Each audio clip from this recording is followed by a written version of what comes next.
The gospel text of today is taken from the Gospel of John chapter 11 verses 45 to 57.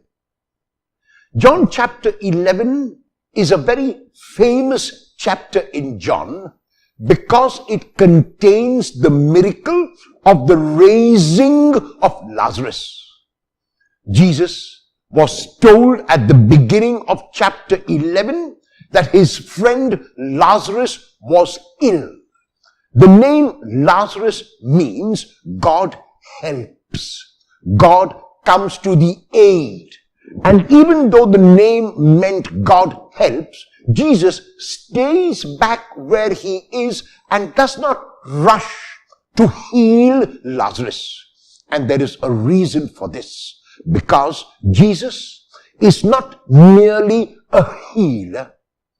Jesus is not merely an exorcist. Jesus is not merely a miracle worker, but Jesus is God who can even raise the dead. So much after Lazarus has died, Jesus goes to the place where Lazarus is buried and draws Lazarus out of the tomb. Lazarus lives again on this earth because of the intervention of Jesus. Obviously, this is an enormous miracle. This is a stupendous miracle, and the people who witnessed it and those who heard about it are all stunned. And John tells us at the beginning of today's text that it was because of this that many people began to now believe in Jesus. They recognized that Jesus was extraordinary. They recognized that Jesus had miraculous powers. And so while they began to believe in him, it is very clear that their faith still needs to be deepened. It is yet a superficial faith, a faith which bases itself on signs. And Jesus refuses to give a sign in order for a person to have faith. The reason why he raised Lazarus from the dead is because it was the need of the hour, not to impress people, not to draw people to him. And yet, there are his opponents who are jealous. And the high priest, speaking for all his opponents, makes a prophecy. And the prophecy is in today's text that one man must die for the people. What does this mean? It means two things. First, on the surface level, the high priest and those who were Jesus' adversaries were concerned about what Jesus was doing.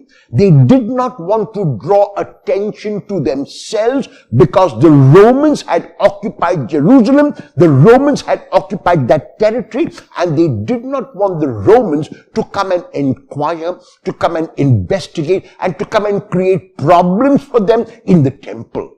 And that is why the high priest, who represents all the adversaries of Jesus, want Jesus to be silent, want Jesus to go away, want Jesus to move into oblivion. On the deeper level, however, the high priest makes a prophecy which even he is not aware. When he says one man must die for the people, he does not know. He is unaware that Jesus will indeed die and will save the whole world. Not simply a small group of people, not simply a larger majority of people, but he will save the whole world through his death and through his resurrection. So even though he is unaware, the prophecy of the high priest did come true. When Jesus hears of this plot to kill him, he does not go with bravado. Jesus does not look for trouble. Jesus is not a sadist. He would escape trouble if he could. However, when the time would come, he would stand up to injustice. He would stand up to untruth. He would stand up to darkness. He would stand up to his opponents. Now, however, is not the time. And that is why Jesus moves away when he hears of this threat, because in John very clearly, God and God alone determines the hour. And because that hour determined by God has not yet come, Jesus moves to Ephraim, and there he makes a reflection once again on his mission and who he is and what he must do.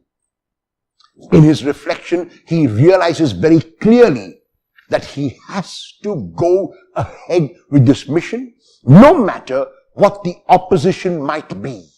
And Jesus continues his mission as he comes for the feast of the Passover to Jerusalem, before which he is killed, and through his death and resurrection saves the world. The gospel text of today is inviting us to make a reflection on ourselves and to ask ourselves what our response is when we are faced with the truth. Do we stand up for the truth? Do we stand up for our principles and our values, or do we back out because of fear? Jesus never backed away because of fear, and invites us also through the gospel text of today to be fearless, to realize that even though it might not seem to be at this moment, but truth will always overcome untruth. Light will always overcome darkness, and life will always overcome death. When you are in a dilemma today, will you stand up fearlessly for the